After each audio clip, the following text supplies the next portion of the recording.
మనసుకు నచ్చిన జ్ఞాపకాలు గుర్తుకు వచ్చినప్పుడల్లా కాలం వెనక్కి వెళ్ళిపోతే బాగుండు అనిపిస్తుంది. మన ఆత్మాభిమానం కొన్ని బాధలు పంచుకోవడానికి అడ్డు వస్తుంది.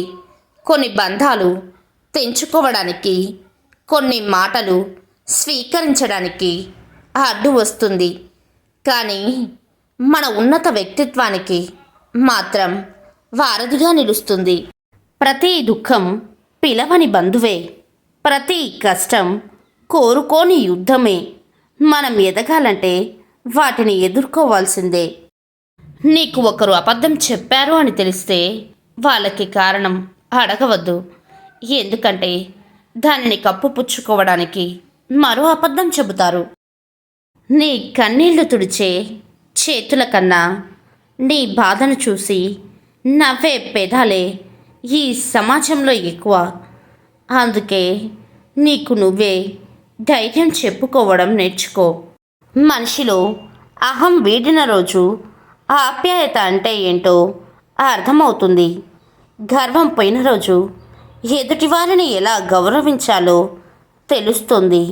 నేనే నాకేంటి అనుకుంటే మాత్రం చివరికి ఒక్కడివే మిగిలిపోవాల్సి వస్తుంది. నవ్వాలి, నవ్వించాలి, ప్రేమించాలి, గౌరవించాలి, గౌరవం పుచ్చుకోవాలి.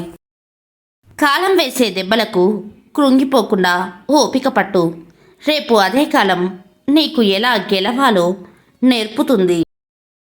మిమ్మల్ని మీరు మెరుగుపరుచుకోవడంపై దృష్టి పెట్టండి, నిరూపించుకోవడంపై కాదు. నేస్తమా, ఒకరి కష్టం మీద ఆధారపడి జీవించడం తప్పు.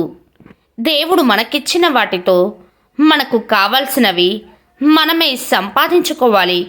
ఫ్రీగా రావాలని ఆశపడకూడదు.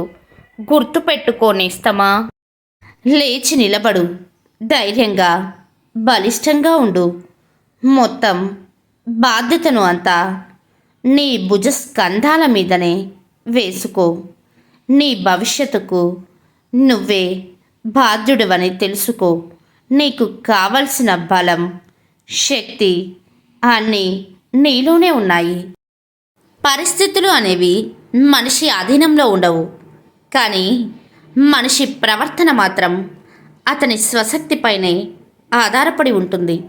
కాబట్టి ఎవరి ప్రవర్తనకు వారే బాధ్యులు. నాకే ఎందుకు ఇలా అవుతుందని పదే పదే బాధపడవద్దు. సామర్థ్యం ఉన్నవారికి కాలం పరీక్ష పెడుతుంది, సోమరులకు కాదు. అవసరం ఉన్నప్పుడు ఒకలా, అవసరం లేనప్పుడు ఒకలా ప్రవర్తించే మనుషులకు దూరంగా ఉండాలి.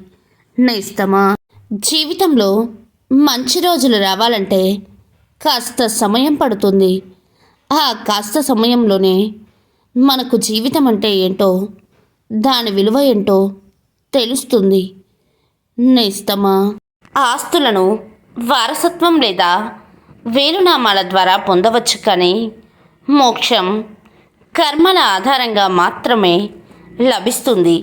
ఒకరిని అర్థం చేసుకోవాలంటే వారి స్థానంలో మిమ్మల్ని మీరు ఊహించుకొని ఆలోచించండి.